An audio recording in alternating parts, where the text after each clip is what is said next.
Plastic का वो डाल दिया, बलून डाल दिया, उसको फैला दिया और फिर उसमें एक स्प्रिंग डाल दिया ताकि वो वापस से न चिपक जाए, जिसको स्टेंटिंग बोलते हैं। तो वो स्टेंट डाल दिया, लेकिन जो ब्लॉकेज था वो वहीं पे है। ब्लॉकेज किसी वजह से हुआ था, कोई कोलेस्ट्रॉल या कोई चीज़ जमने वाली चिकनाई वाली चीज़ पीता तो नहीं है ना कि हे भगवान मेरे को ब्लॉकेज हो जाए। वो तो हमारे ब्लड में है, हमारे डाइजेशन का प्रॉब्लम है, जो कोलेस्ट्रॉल उसको निकाल देना चाहिए वो रख ले रहा है ब्लड में, तो वो जाके कहीं ना कहीं जम रहा है। उस चीज़ के लिए आपने कुछ किया नहीं किया, तो वो जो ब्लॉकेज कल तक हो रही थी वो आगे भी जारी रहेगी। आपने ये रास्ता इतना बड़ा हो गया था, उसको इतना फैला दिया, तो ठीक है। आपने अगर मान लो कि 5 mm फैला दिया, तो वो 5 mm को भरने में उस प्लाक को जितना दिन लगेगा उतने दिन के लिए बच गया, फिर दोबारा होगा वो। नाली में कचरा आ रहा है, आपने कचरा निकाल दिया तो भी, या नाली को ही चौड़ा कर दिया तो भी, अगर कचरा आना रुका नहीं तो फिर से ब्लॉकेज होगा ना।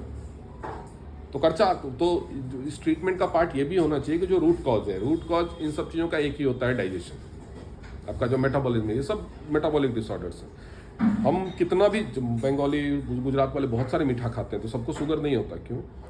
हम शुगर जितना भी लेते हैं, ग्लूकोज हमारी बॉडी को जितना भी मिलता है, उसमें से कुछ ग्लूकोज तो ब्लड सर्कुलेशन में मिल जाता है, जो आपकी इंस्टेंट रिक्वायरमेंट है एनर्जी की, 2 घंटे के लिए। कुछ ग्लूकोज लिवर ग्लाइकोजन में कन्वर्ट करके अपने पास स्टोर करता है, क्योंकि हर घंटे तो आप खाएंगे नहीं, लेकिन एनर्जी हर घंटे चाहिए, तो थोड़ा थोड़ा जब वो सेंस करता है कि इसमें ग्लूकोज कम हो गया तो थोड़ा उसमें रिलीज कर देता है, थोड़ा थोड़ा रिलीज होता है। जब वो खत्म हो जाता है ग्लाइकोजन रिलीज कैपेसिटी, तब आपको भूख लगती है कि और ग्लूकोज, ठीक है।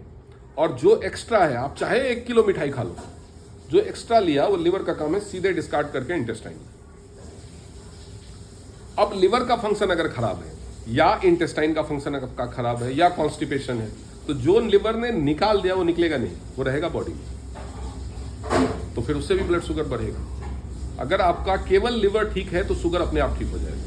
एक ही प्रॉब्लम होती है कि किसी वजह से अगर आपका पेनक्रियाज डैमेज हो गया, ठीक है। मैंने जो अभी तक, मैं 10-12 साल से इस चीज़ पे काम कर रहा हूँ, मैंने देखा है शुरुआत में जो 1-2 साल के शुगर शुरुआत हुई है, 3 साल से शुरुआत हुई है, उनमें से 90% लोगों को डायबिटीज़ होता ही नहीं है, केवल हाई ब्लड शुगर होता है। उसका रीजन होता है या तो उसका शुगर मेटाबॉलिज्म ठीक नहीं है, या कॉन्स्टिपेशन है, या फिर वो एकदम सीडेंट्री लाइफस्टाइल है, खाया जा रहा है। मतलब जितना तुमको ग्लूकोज चाहिए नहीं उतना तुम ले रहे हो खाम। उनका यही 3 चीजें ठीक करने से उनका शुगर ठीक हो जाता है। शुगर की प्रॉब्लम डायबिटीज कब बनती है? 2 प्रॉब्लम है, दोनों को मिक्स करके बहुत बड़ा स्कैम किया जा रहा है। एक है हाई ब्लड शुगर, दूसरा है डायबिटीज। हाई ब्लड शुगर को डायबिटीज बनने में 3 से 4 साल लगते हैं। आपका ब्लड शुगर हाई आ रहा है, that doesn't mean you are diabetes.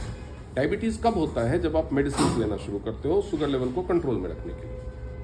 मतलब जो पेनक्रियाज का काम है सेंस करना कि भाई शुगर लेवल ज्यादा हो गया तो ज्यादा इंसुलिन बनाओ, जो लिवर का काम है कि एक्स्ट्रा ग्लूकोज आ रहा है तो उसको निकालो, उन सब चीजों के लिए आपने एक सेवादार रख दिया। आपका काम है उसको, आपकी बेटी को उठा करके स्कूल तैयार करके भेजना, घर में खाना बनाना, साफ सफाई करना, या कोई सामान आता है उसकी डिलीवरी लेना, हर चीज के लिए आप एक बंदा रख लो और आप बिस्तर पे बैठे रहो आराम से। 2 महीने बाद आप उठ के टॉयलेट नहीं जा पाओगे, क्योंकि आपकी बॉडी को आदत हो गई। That is what happens. तो आपका इंसुलिन तो मजे में आ जाता है, मेरे को तो इंसुलिन बनाना, पेनक्रियाज है उसमें बीटा सेल वो मजे में आ गए, उनको तो इंसुलिन बनाना नहीं पड़ रहा है क्योंकि वो काम तो कोई और कर रहा है। तो वो धीरे धीरे धीरे धीरे उनका जो इंसुलिन बनाने का कैपेसिटी है वो अपने आप ही डिक्रीज हो जाता है, निष्क्रिय हो जाते हैं बीटा सेल्स। हम पैर में प्लास्टर बांध करके रख देते हैं, 1 महीने बाद निकालते तो कैसे पैर हमारा हो जाता है, हिला भी नहीं सकते उसको, मसल्स इतने वीक हो जाते हैं। तो वो भी सेल्स वही है, उनको जब 3-4 साल तक कोई काम ही नहीं है, उनको कोई पूछ ही नहीं रहा है, वो सोए हुए हैं तो उनको कोई जगाने की कोशिश ही नहीं करे, तो वो प्योर कंबल ओढ़ के और बढ़िया से घुस के सो जाते हैं। ले तो देन इट बिकम्स डायबिटीज। तो ये चीजें उसको तो वापस से ठीक करना पड़ेगा।